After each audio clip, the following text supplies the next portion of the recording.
The following announcement has been paid for by Perched on the Top Rope.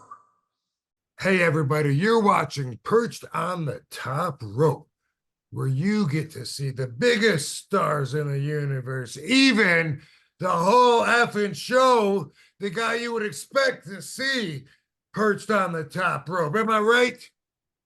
Rob Van Dam. Happy to be here with you. Check this show out. Bam. Fan question comes from a name you might recognize, Rob. Bay Ragney, aka Chubby Dudley, would like to know your initial thoughts when you entered the ECW locker room for the first time. Wow. It was intimidating. The whole experience, the vibe that was undeniable, that resonated like through the whole building, from the wrestlers to the fans. It was the way they looked, the way they acted.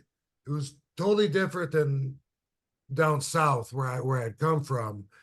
And it was my first experience in the Northeast, and everybody had just this different vibe about them. And all the fans, they were all adults, all wearing black shirts, wanting to see blood, wanting you to slip so they could say, "You fucked up, you fucked up."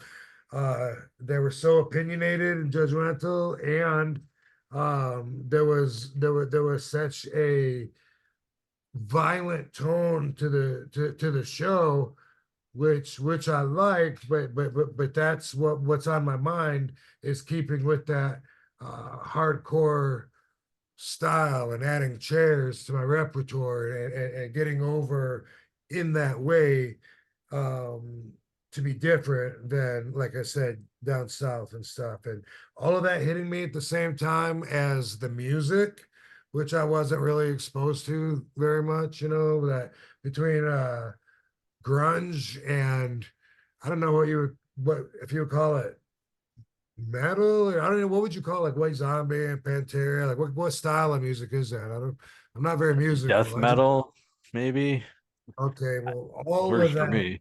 all of that, like, was all new to me, and it was, man, it was like kind of like being in another world. It was like, or like being in another country, being in another place that I haven't been in for sure. Like, it's hard to describe, when sometimes all of a sudden you're on the other side of the planet, and you're just like, wow, this is so cool, and I'm so disconnected from what I knew is reality. This is a whole new reality, and like, wow. And I get like that on certain international places, and in my first time in the Philly arena was very similar to that.